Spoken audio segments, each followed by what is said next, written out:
And there was another reason I'm like, fuck, man, I don't fit in anywhere. Somebody accept me, you know, for the love of God. Because I couldn't accept myself, and so I was looking for it for other people.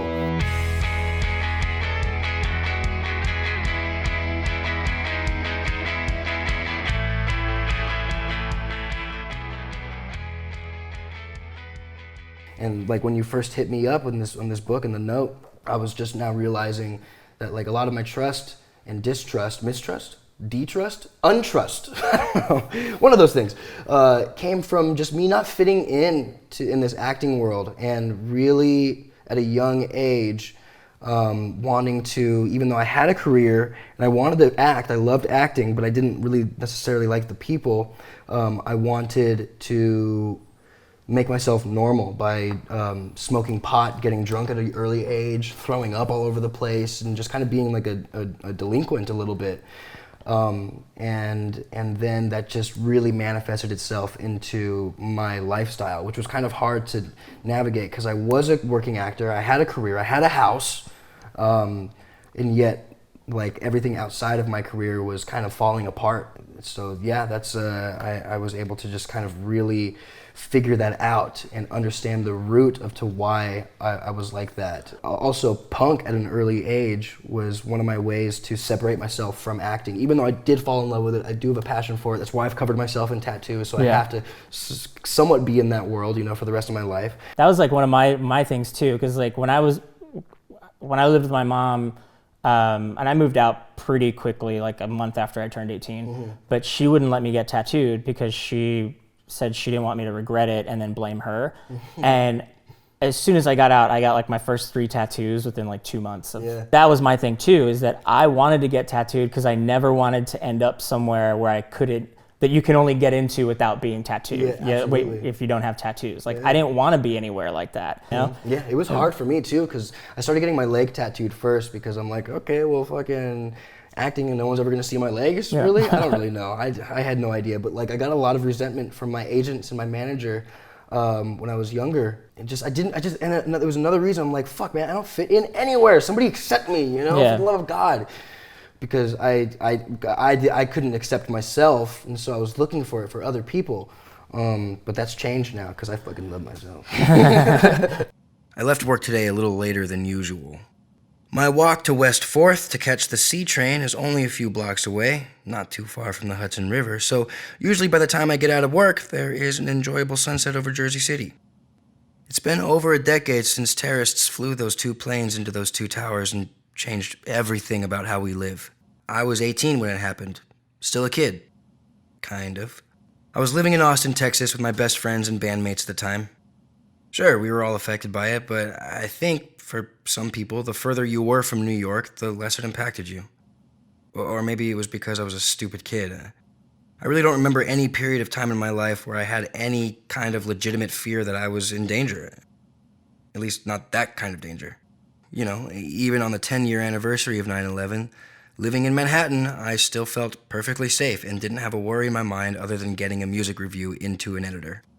I would have loved to have gone to the memorial, but I avoided it. Not because I was afraid of a terrorist attack, but because I was afraid of a panic attack from being in the crowd. But today, it finally happened. I was briefly hit with that fear, and it freaked me out. Like I said, I've only lived in New York City for a short time, so I don't really know how things work around here. In the 2 years before I moved here, I probably visited 5 times, and I spent a couple of months up here for an internship a few years ago. So I'm not right off the bus, but I'm still learning some things. I left work in a bit of a different mindset because rather than returning to my apartment, I was on my way to take advantage of luxury accommodations at the Times Square Renaissance Hotel for the weekend. On the days when I bust my ass at work, which is pretty much all of them, that causes a bit of anxiety in my fucked up brain. And while I have a pretty good supply of Xanax, that shit makes me sleepy. Unlike cigarettes, which will only give me cancer or emphysema. So I took my time, strolled the neighborhood that I work in, puffing on my Camel. Crush, because I'm not a real smoker, remember? That's when the stupid thing happened. Actually, this requires a little bit more of a preface. Since I was determined to write this weekend. I started preparing myself early. Yes, I considered bringing a flask of whiskey to work and starting off early, but I made the responsible decision, which is rare for me, and I refrained from drinking on the job. I did, however, listen to sad bastard music all day. Booze, drugs, and sad bastard music get my mind and emotions exactly where they need to be in order for me to write. And women. Fucking women. Adjective, not verb. So the song that came on my iPhone when I strolled down Van Dam towards my 6th Avenue subway was Jimmy Eat World's 23, off their album Futures, which has always been my favorite Jimmy Eat World album. No, it's not because I haven't heard Clarity. No, I didn't discover Jimmy Eat World along with the rest of the world when The Middle hit MTV. I'm not trying to be cool by saying I heard Clarity first. You'll find that I learned early enough in life that I am not cool. Therefore, trying is a fool's errand. Here, let me prove it. My discovery of Jimmy Eat World is something very, very uncool, but it's partially to blame on the tiny town I grew up in with almost no exposure to indie music or small bands, since Clarity was on Capitol Records and not technically indie. As soon as I turned 18, I moved 4 hours north to Austin. Yeah, that's the only cool part of the story. When I lived in Austin, I worked at a Hot Topic in Barton Creek Mall, the rich white kid mall. I lived in a 2-bedroom apartment with 4 other guys. So I got to know Jimmy Eat World through my cooler co-workers at a yuppie mall's Hot Topic. Not cool. But I discovered them when the song from Clarity, Lucky Denver Mint, was on the movie Never Been Kissed. So not cool. So I've loved the band forever, but it's Futures that I keep going back to. The words to 23 aren't particularly relevant to this situation. The song just happened to be playing at that moment. That moment that, for a second, I thought could be my last. I felt for sure last night that once we said goodbye, no one else will know these lonely dreams.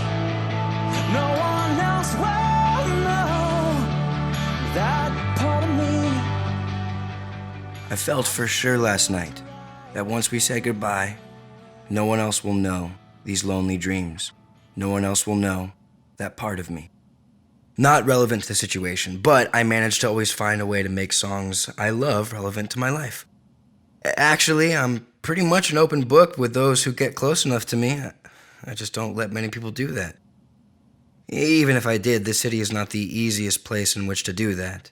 I disagree with the New Yorker stereotype that says this city is filled with rude assholes, but I really feel like no one here is trying to make friends. I think New York City is probably within the asshole per capita average. There are just more people here, thus more assholes. One might draw the conclusion that it's possible that there are more nice people here too. You just have to find them. Which means you have to look for them. And who the fuck wants to do that?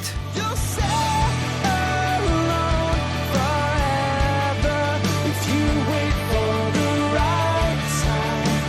What are you hoping for? I'm here, I'm now, I'm never holding on tight. Don't give away the end. You'll sit alone forever if you wait for the right time. What are you hoping for? I'm here. I'm now. I'm ready. I'm holding on tight. I get it. I've been alone for the better half of a decade now. Sure, I've dated plenty and had plenty of flings, but nothing that stuck. I have no idea what the hell I was hoping for years ago when I left the best relationship I had ever been in, with a girl who was still one of the best people I've ever met in my life. But you move on. I won't always love these selfish things. Jim Atkins sings in 23. I won't always live, not stopping. That is exactly how I've lived for the last 10 years. Not stopping. I'm here, I'm now, I'm ready, I think. When I left that relationship, it was for one reason and one reason alone.